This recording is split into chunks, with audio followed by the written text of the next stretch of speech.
So if you want to insert Microsoft symbol in MS Word, what you have to do is you need to press Alt key and then press on the numeric side keypad 127908 and release the Alt key.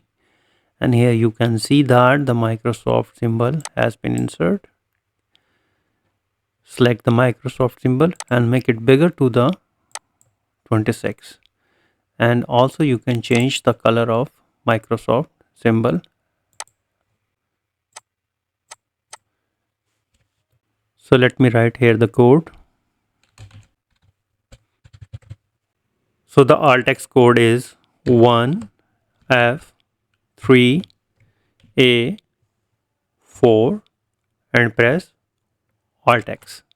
And here you can see the Microsoft symbol is inserted. So I hope you enjoyed the video and you have learned that how to insert Microsoft symbol in MS Words. So thanks for watching.